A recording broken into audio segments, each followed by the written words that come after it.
As soon as the air cools down and becomes crisp, leaves begin to change colors, and the fireplaces spring back to life.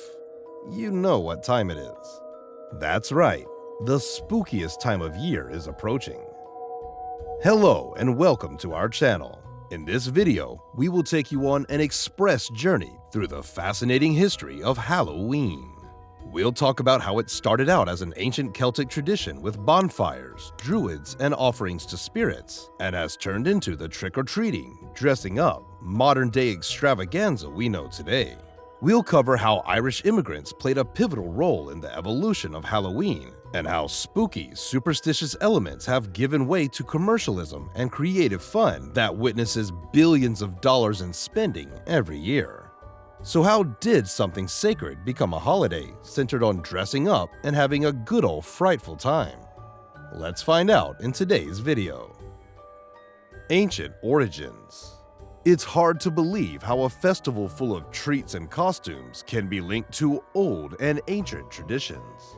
Halloween has a long and fascinating history that's as mysterious as a ghost in the attic. Let's step into the time machine and journey back to its roots. A long time ago, the Celts, present-day Ireland, Scotland, Wales, Cornwall, Isle of Man, and Brittany, were the largest group in ancient Europe.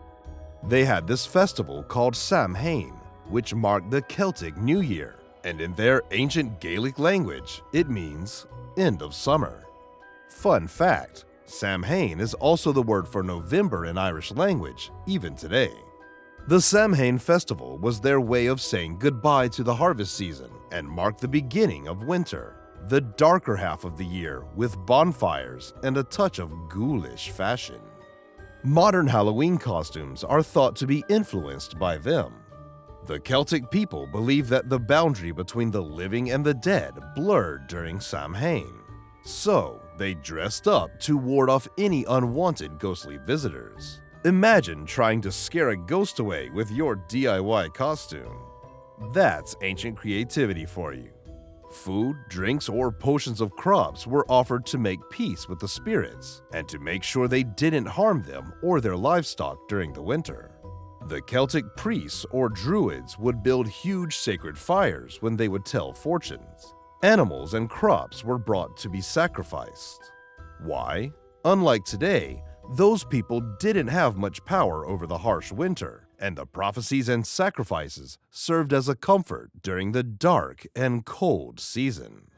Then, the Romans conquered Celtic lands by the year 43 AD and brought their own traditions with them.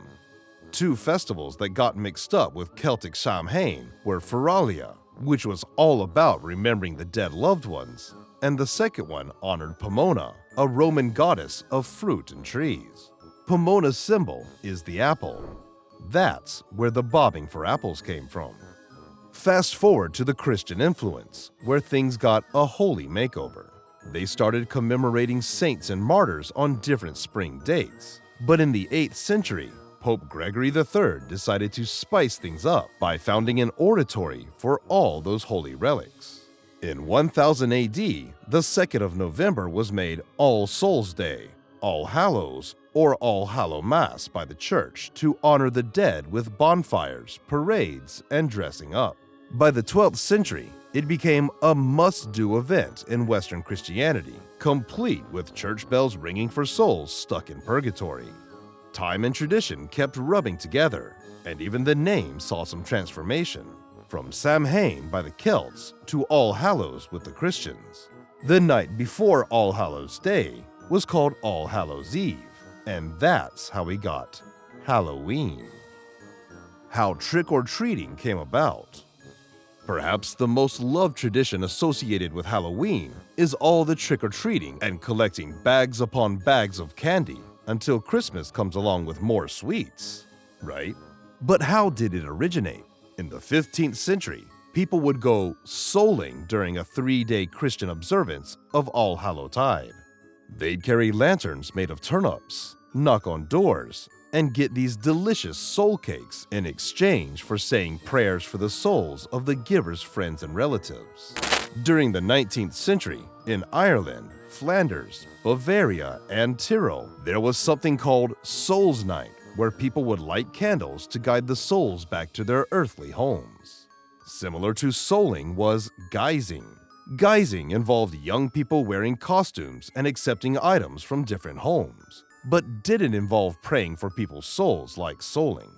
Children instead would sing a song, recite a poem, tell a joke, or perform another sort of trick before collecting their treat, which typically consisted of fruits, nuts, or coins. We love all the colorful costumes and outfits on Halloween, right?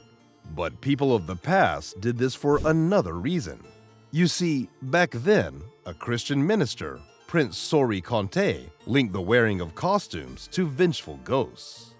Back in the day, it was thought that the souls of the departed hung around until All Saints' Day, and All Hallows' Eve was like their final hurrah before they moved on.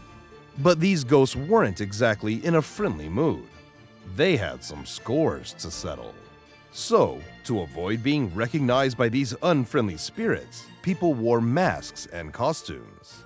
So, while today's Halloween is all about fun and games, beneath those costumes, there's a nod to our ancestors' clever strategy to avoid the wrath of the malevolent spirits.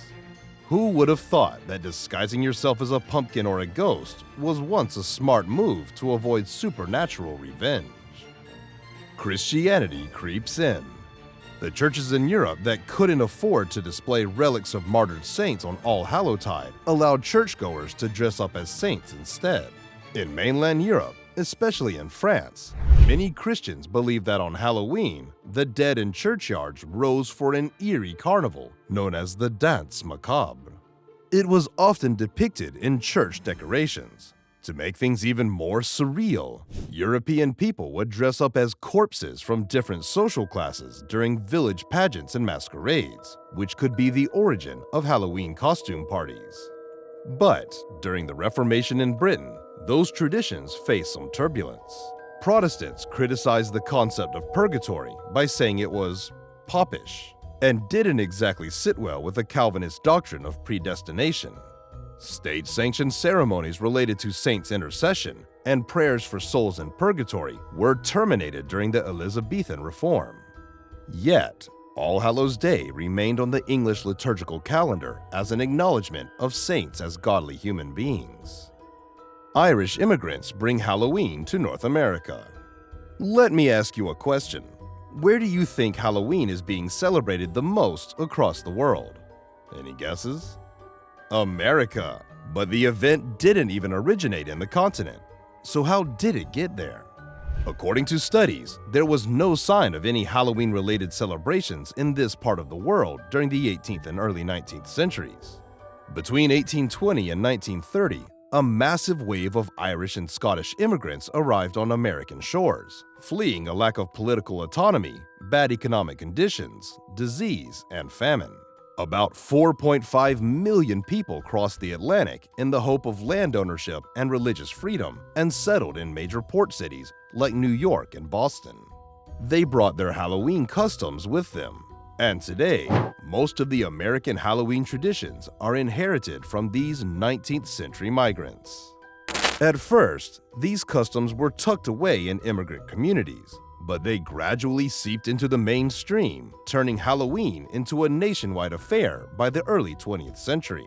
People from all social statuses, races, and religious backgrounds joined the festivities, turning it into the grand carnival we know today. Fun fact: did you know the Irish and Scots used turnips instead of pumpkins for Halloween carving? That's right. But later in America, the native pumpkin took its place because it was softer and easier to work with. Modern-day Halloween. Fast forward to modern-day Halloween, this spooktacular holiday has transformed into something beyond our ancestors' wildest imaginations. First and foremost, businesses rake in massive profits during this time.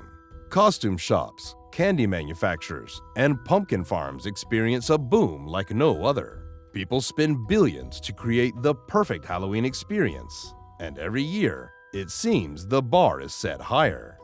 Costume parties are held everywhere, and social media feeds fill up with all the updates. Did you know that in 2023, it's expected that the total Halloween spending will cross $12.12 billion? Oh yes!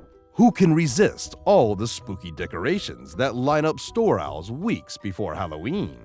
In fact, Halloween is the second largest holiday in the US in total retail spending after Christmas. Just last year, Americans spent $3.1 billion on buying candy for Halloween, which is close to 600 million pounds of sweet treats. Imagine 16 billion fun-sized Snickers or a staggering 158 trillion candy corn kernels. That's a lot of candy. And there you have it. From ancient bonfires to Instagram-worthy costumes, Halloween has come a long way, all while keeping the spirit of fun and spookiness alive. Do you like or dislike Halloween? Do you dress up as your favorite character? What's the best costume you have ever seen anyone wearing? Tell us in the comments. Press the like button if you like this video, and check out our channel for more interesting videos. Thanks for watching, and we will see you in the next one.